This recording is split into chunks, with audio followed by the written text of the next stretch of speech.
여러분, 자랑한다고 하는 것, 어떻게 보면 우리가 인간들에게 주어지는 하나의 이 본성이 아닌가 생각이 듭니다. 많은 시대가 달라지고 또 문화가 많이 달라져도 인간이 이 자랑하고자 하는 이 마음은 달라지지 않는 것 같아요. 늘 있는 것 같아요. 그래서 뭐 어떤 나라든 또 어떤 사람이든 뭔가가 이렇게 있으면 반드시 자랑하고 싶어 하는 것이죠. 그 우리가 살아가는 세상인 것 같아요.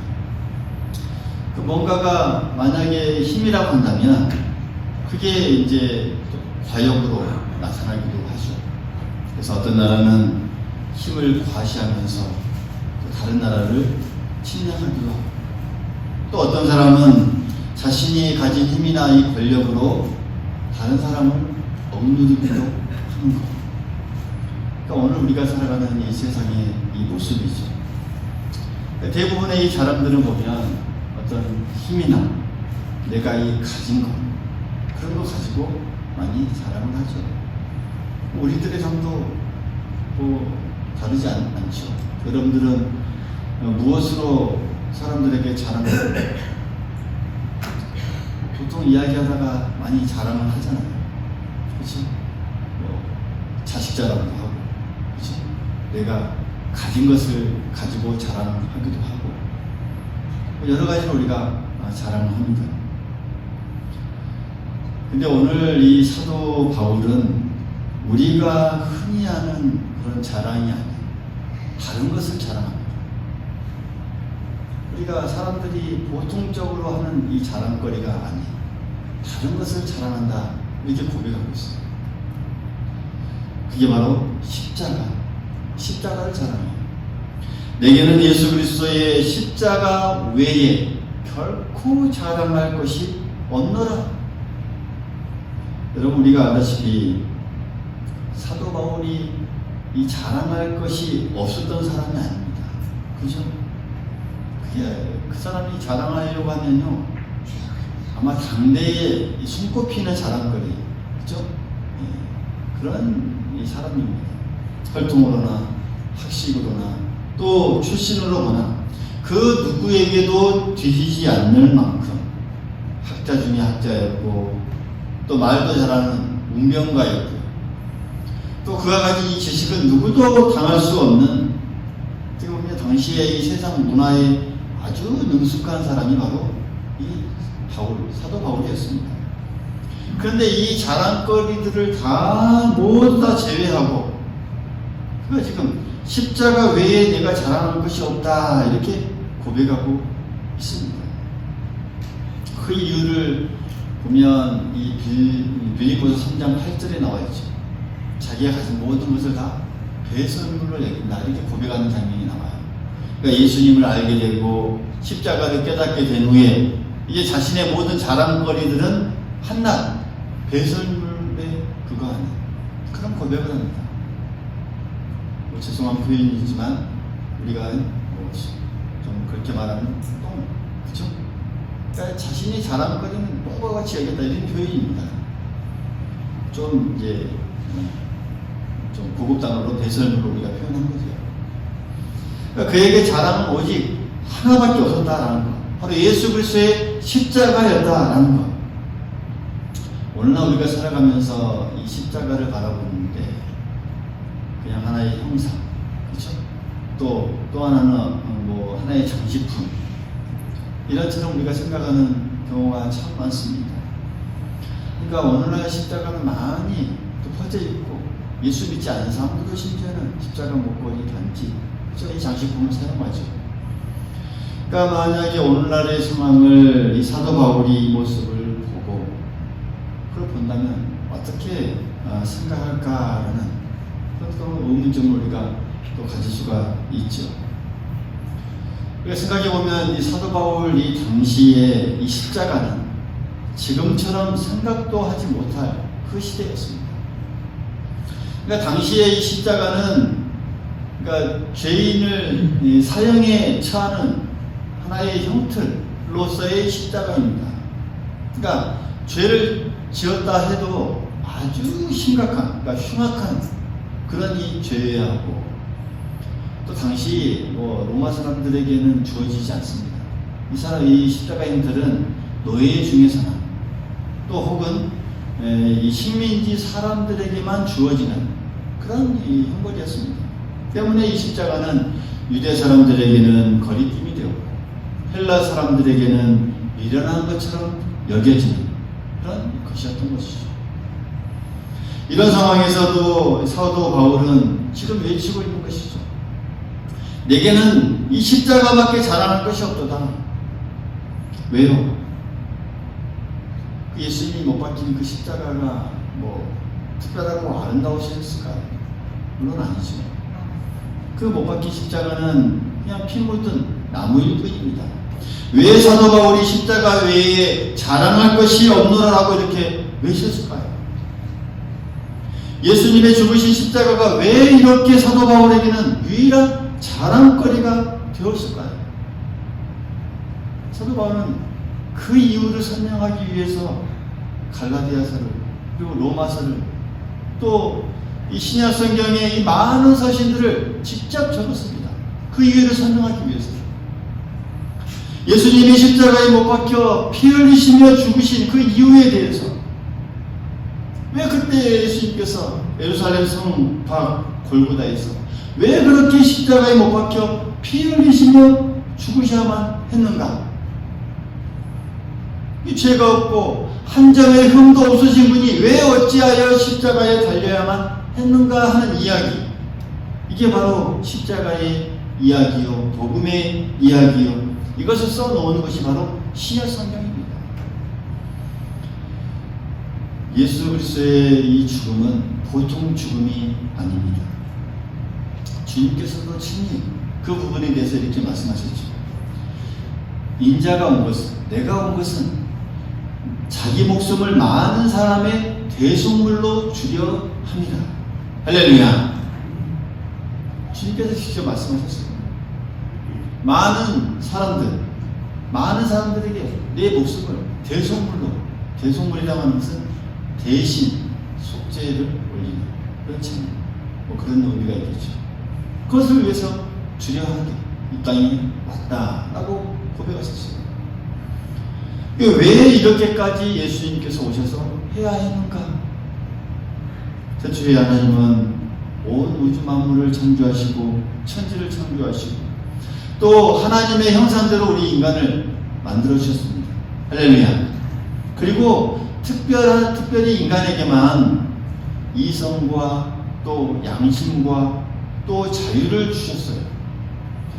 근데 그러나 인간은 그 주신 자유를 잘 쓰지 못했습니다. 그래서 함부로 쓰고, 그래서 죄를 범하고 타락하게 됐고, 그 인간성은 본래의 인간성으로 회복하지 못하고 이제 부패해버렸습니다.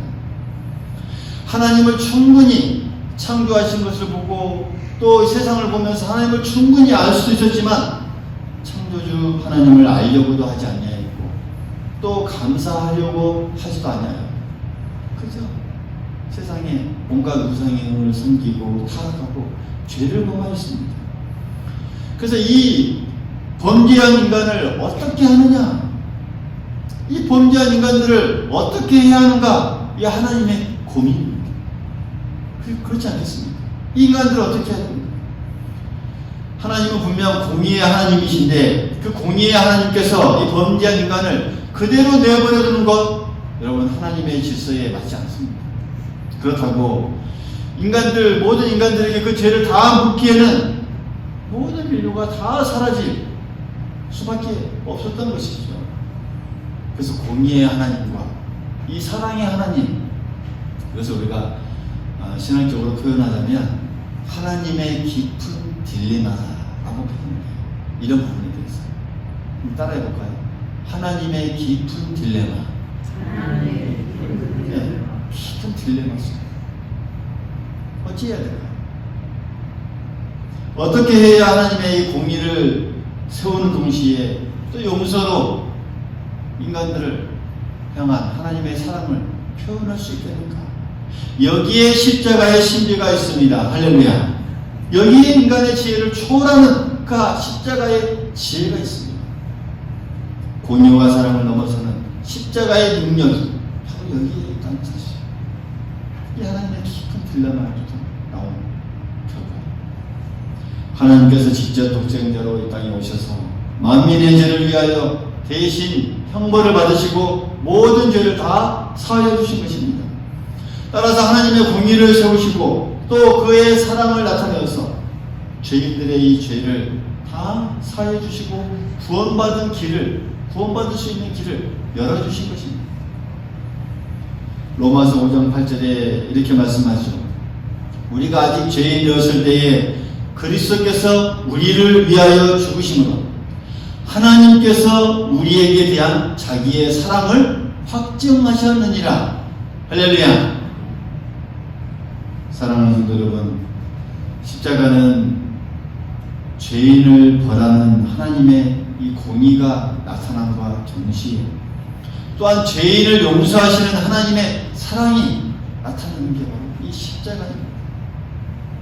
하나님도 십자가를 통해서 이 공의로움을 지키셨고 또 우리 인간들에게는 그 십자가를 통해서 의로움을 얻는 그 길을 열어주셨다라고 하는 사실, 아주 놀라운 사건이고 놀라운 역사입니다. 따라서 이 십자가는 모든 사람들의 이 죄를 대속하는 죽음의 의미가 있다라는 게 첫 번째입니다. 할렐루야. 이 만민의 죄를 대속하는 이 죽음의 의미가 이 십자가에 있습니다. 십자가 위에서 흘리신 그 그리스도의 이 보혈은요, 만민의 죄를 씻어서 다 깨끗하게 하십니다. 누구나 십자가의 앞에 나오면, 할렐루야. 누구나 십자가의 앞에 나옵니다. 누구나 십자가 앞에 나와서 죄를 애통하고 또 회개하면 그 죄사함을 받을 수 있는 그 길이 열린다라고 하는 사실. 그래서 사도 요한도 이렇게 외치죠. 그 아들 예수 그리스도의 피가 우리를 모든 죄에서 깨끗하게 하실 것이요. 할렐루야. 그 아들 예수 그리스도의 피가 우리를 모든 죄에서 깨끗하게 하실 것이요. 우리가 그것을 믿고 지금 신앙생활하고 그것을 믿고 우리가 날마다 예배에 나오고 그것을 믿고 주님 앞에 나아가는 것이죠. 누구든지 그리스도의 이 보혈만 바라본다면 그 보혈이 우리의 모든 더러운 죄를 다 깨끗하게 씻어주신다라고 하는 사실이죠. 스가랴서에 보면 이 스가랴 선지자도 이런 부분을 이렇게 예언합니다. 그날의 죄와 더러움을 씻는 셈이 다윗의 족속과 예루살렘 주민들을 위하여 열리리라. 할렐루야. 죄를 씻는 셈이 오늘 우리 찬송 부른 찬송가와 같이 샘물과 같은 보혈은 주님의 피로다.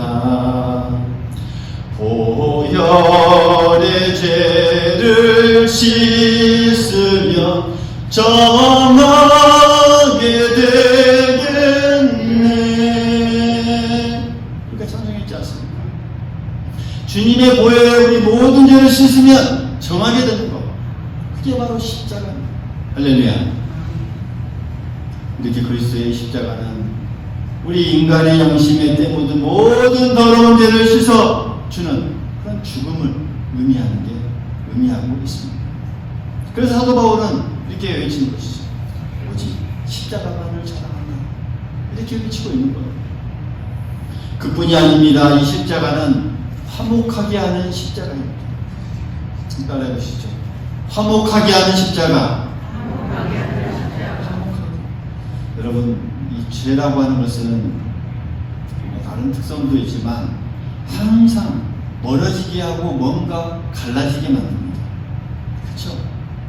또 사람들과의 관계에서도 마찬가지입니다. 이 죄라고 하는 것은 항상 뭔가 갈라지게 하고 달라지게, 멀어지게 합니다. 그러니까 그게 이 자녀들과의 관계에서도 그렇습니다. 부자 관계에서도, 또 부부 관계에서도 마찬가지입니다. 언제든지 죄가 들어오면 다 갈라지게 합니다. 다 멀어지게 합니다. 아담과 하와가 죄를 범한 후에 에덴을 떠나게 되죠. 에덴에서 멀어지죠. 유다가 죄를 범한 후에 어떻게 됩니까? 예수님을 떠났습니다. 예수님과 멀어지게 됩니다.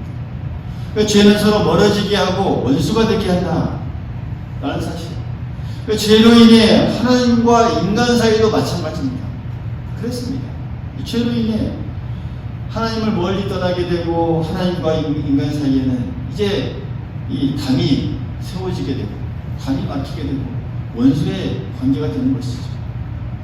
그런데 예수님께서 이렇게 십자가에 죽으심으로 이 죄의 담이 다 허물어질 때 하나님과 인간은 다시 가까워지고 화해하게 되고 화목을 이룰 수 있었다라는 사실입니다. 로마서 5장 10절에 이 부분에 대해서 이렇게 우리에게 말씀하고 있습니다. 곧 우리가 원수 되었을 때에 그의 아들의 죽으심으로 말미암아 하나님과 화목하게 되었은즉 화목하게 된 자로서는 더욱 그의 살아나심으로 말미암아 구원을 받을 것입니다. 할렐루야. 그의 아들의 죽으심으로 말미암아 어떻게 됐다고요? 하나님과 화목하게 되었다. 그 화목하게 된 자는 바로 주님의 이 살아나심으로 말미암아서 우리에게 구원이 이루어지게 될 것이다 라는 이 말씀입니다. 십자가는 하나님과 인간 사이에 이 원수된 것을 다 멸하고 화목을 이루게 해 주었습니다.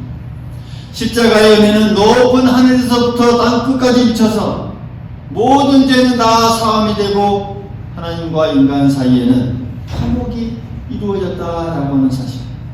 그리고 이어서 인간과 인간이 다시 화목하게 되고 그것을 통해서 인간 사이에 참된 화평을 가져온다라고 하는 사실. 이게 바로 우리가 믿는 십자가입니다. 할렐루야.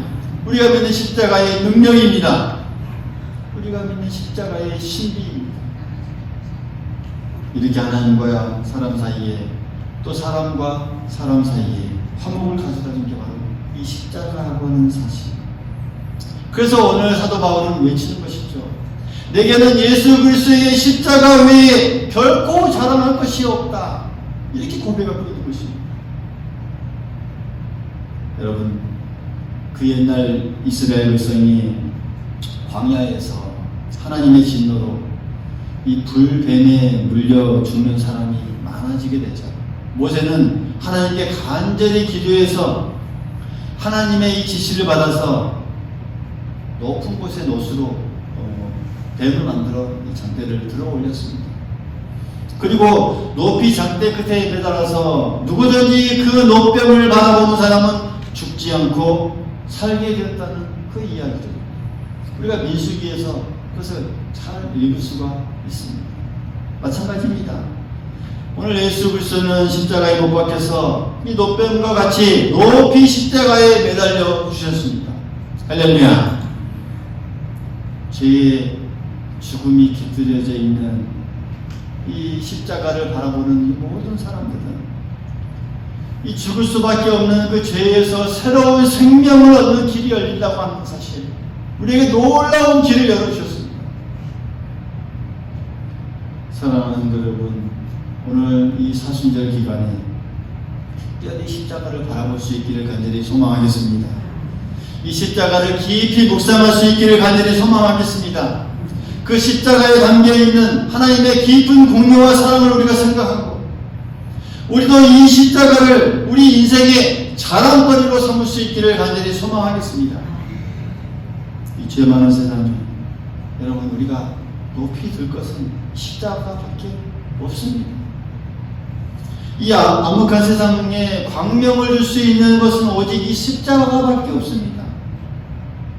얼마나 많은 위험이 도사리는 이 불안한 세상에 살아가고 있습니까? 이 불안한 세상에서 마음의 안정과 우리가 평화를 얻을 것은 오직 십자가 앞에 나아갈 것, 이것밖에 없음을 우리가 꼭 기억할 수 있기를 간절히 소망하겠습니다. 이 세상에서 생명의 빛을 비춰주는 이 십자가, 오늘 그 십자가를 바라보는 우리의 마음이 또 다른 결단과 또 다른 새로움이 우리 안에 있을 수 있기를 간절히 소망하겠습니다. 환난과 고통과 죄악과 절망에 있는 모든 사람들에게 우리가 또한 이 십자가를 높이 들어서 보여줘야 하지 않을까 또 우리가 한번 생각해 봅니다. 이 십자가를 우리에게 주신 것은 또 많은 사람들에게 우리가 그 십자가를 들어서 그들에게도 보여줄 수 있어야죠. 이 땅에 살아가는 많은 사람들, 때로는 고통 속에서, 환난 속에서, 절망 속에서, 죄 속에서 헤매는 많은 사람들에게, 그래서 그들로 하여금 이 십자가를 바라볼 수 있도록 해야 하는 게 또 우리가 십자가를 가진 자로서의 우리의 이 사명이라는 사실, 여기에 우리의 이 소망이 있고요, 여기에 우리의 생명의 길이 있고 또 새 사람의 길이 있다는 사실 우리가 꼭 기억할 수 있기를 간절히 소망하겠습니다.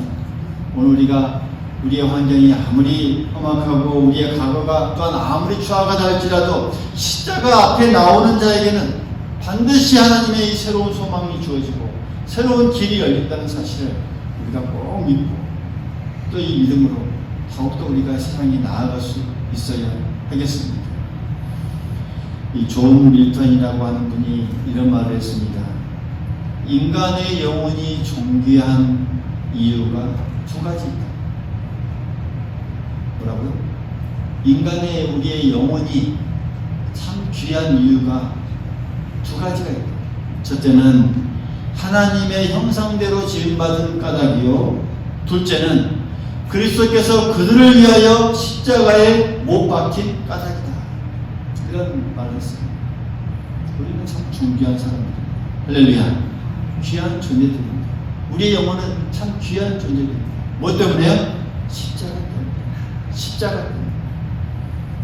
오늘 이 사순절 기간 중에서 정말 십자가를 바라보고 또 묵상하고 또 십자가를 높이 들고 자랑도 우리의 유일한 자랑거리가 되어서 그 자랑거리를 통하여서 이 사도 바울처럼 많은 사람들이 그것을 보고 또 하나님을 찬양하고 또 십자가를 경험할 수 있게 하는 우리들의 삶이 될 수 있기를 간절히 소망하겠습니다. 십자가가 우리의 자랑입니다. 할렐루야.